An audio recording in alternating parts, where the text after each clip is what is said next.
भारत के राष्ट्रपिता माने जाने वाले महात्मा गांधी, जो दुनिया के लिए बने शांति और अहिंसा की मिसाल, उन्हें आज तक पीस के लिए नोबेल प्राइज आखिर क्यों नहीं दिया गया? ऐसा कैसे हो गया?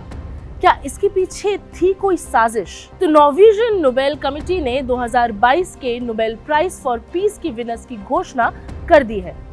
इस साल का शांति पुरस्कार बेलारूस के एलिस बियालित्स्की को मिला है। उनके साथ साथ रशिया की ह्यूमन राइट्स ऑर्गेनाइजेशन मेमोरियल और यूक्रेन की human rights organisation centre for civil liberties को दिया गया है। मगर इसी के साथ एक सवाल जो हर किसी के जहन में रहता है जब जब शांति के लिए नोबेल प्राइज दिया जाता है, वो ये है कि आखिर गांधी जी को कभी भी नोबेल प्राइज से सम्मानित क्यों नहीं किया गया? और ये चौंकाने वाली बात है दोस्तों। सोचिए, जिन्हें शांति की मूर्त माना गया है और जिन्होंने आजादी का पूरा आंदोलन अहिंसा के दम पर लड़ा, उन्हें क्यों नोबेल प्राइज नहीं दिया गया? ना ही उनके रहते रहते और ना ही उनकी दुनिया से चले जाने के बाद। नमस्कार, मैं हूं साहिबा खान और आप देख रहे हैं अनकट। आगे बढ़ने से पहले like, share and subscribe this video. हमें भी तो अपनी मेहनताने का थोड़ा सा फल दीजिए। चलिए अब शुरू करते हैं। तो जब आप नोबेल प्राइज की वेबसाइट पर जाएंगी तो वहां पर एक आर्टिकल होगा Mahatma Gandhi the missing laureate के नाम से। उसमें शुरुआत में ही लिखा है कि क्या नॉर्वेजियन नोबेल समिति का नजरिया छोटा था? क्या समिति के सदस्य गैर यूरोपीय लोगों के स्वतंत्रता अभियान उनके संघर्षों को कम आंकते थे? या फिर क्या नॉर्वेजियन समिति के सदस्य उन्हें अवार्ड देने से ही कतराते थे जिनसे खुद नॉर्वेजिया के ग्रेट ब्रिटेन से रिश्ते आहत हो सकते थे? इस आर्टिकल में ये भी कहा गया है कि 1960 तक नोबेल पीस प्राइज केवल उन्हीं लोगों को दिया जाता रहा है जो या तो अमेरिकी हो या फिर यूरोपीय। तो हो सकता है कि नॉर्वेजियन कमेटी असल में ही छोटा ही सोचती रह गई। तो फ्रेंड्स ऑफ इंडिया यूरोप और अमेरिका में 1930 में स्थापित किए गए एक गुट का नाम था जो प्रो गांधी हुआ करता था। इसमें भी दो धड़े थे, दोनों ही अलग अलग वजहों से समर्थन करते थे गांधी जी का। कंजर्वेटिव्स कहते थे कि उन्हें गांधी का धार्मिक होना बहुत पसंद है और रेडिकल लोग जो थे उनका कहना था कि वो गांधी को साम्राज्यवाद यानी कि इंपीरियलिज्म के खिलाफ एक बड़े सिंबल के रूप में देखते हैं। 1937 में नॉर्वेजियन स्टॉटिंग यानी कि नॉर्वेजियन पार्लियामेंट के और लेबर पार्टी के सदस्य ओले कोल्बजॉन्सन ने गांधी को पहली बार नॉमिनेट किया फॉर नोबेल पीस प्राइज। उन्हें 13 लोगों की शॉर्टलिस्टेड सूची में भी रख लिया गया। ये गांधी का आखिरी नॉमिनेशन तो नहीं था। इसके बाद भी उन्हें 1937, 1938 और 1939 में ओले द्वारा ही नामांकित किया गया। मगर Nobel prize committee adviser professor Jacob Worm Muller ने अपनी रिपोर्ट में कहा कि गांधी बिल्कुल एक अच्छे इंसान होंगे, एक बहुत ही सुलझे हुए या संत इंसान होंगे, मगर वो कोई राजनेता तो नहीं है और उनकी बताई गई पॉलिसीज कई बार ऊपर नीचे होती रही हैं, उनमें शार्प टर्न्स आते रहे हैं। कभी जिनसे वो एक स्वतंत्रता सेनानी बन जाते हैं तो कभी तानाशाह, कभी आदर्शवादी तो कभी राष्ट्रवादी।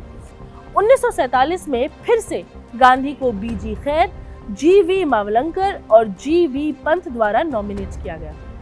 मगर इस बार फिर कमेटी के एडवाइजर इतिहासकार जेन्स अरूपसेप को इस नामांकन से दिक्कत हुई। दरअसल 1947 में कमेटी के सदस्यों के उनके अहिंसावादी होने पर शक लग रहा था। आपको बताते चलूं कि फेक न्यूज भी उस टाइम चलती थी। उस समय गुमराह कर देने वाली रिपोर्ट सामने आई थी जिसमें गांधी को कोट करते हुए कहा गया कि अगर पाकिस्तान ने इंसाफ नहीं दिया तो हम जंग करेंगे।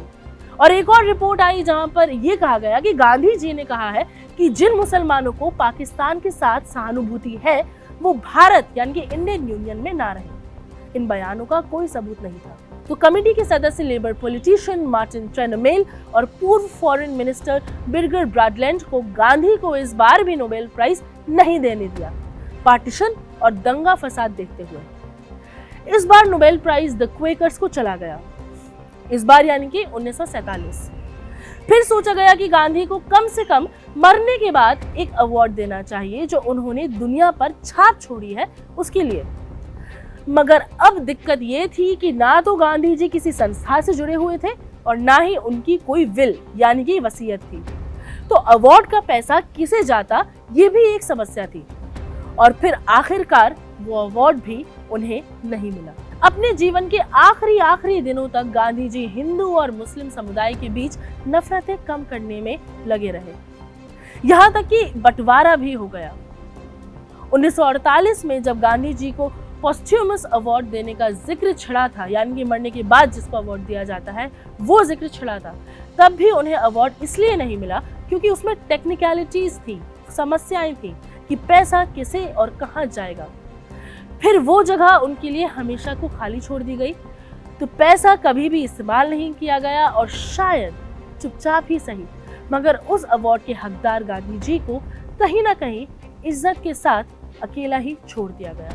तो ये थी गांधी जी की कहानी नोबेल प्राइज के साथ। कभी ना कभी कहीं ना कहीं कुछ ना कुछ फंसता ही रहा, मगर कहते हैं कि गांधी जी को किसी अवार्ड की मोहताजी तो नहीं थी।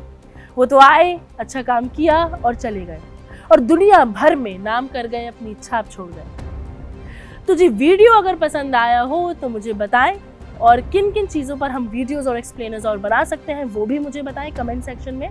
हमारी पूरी कोशिश रहेगी कि आपकी इच्छाओं पर हम खरे उतर सकें। फिलहाल आप ये वीडियो से चैनल सब्सक्राइब करें, ये वीडियो लाइक और शेयर करें और हमें ऐसे ही सपोर्ट करते रहें। मैं हूँ साहिबा खान और आप देख रहे हैं अनकट।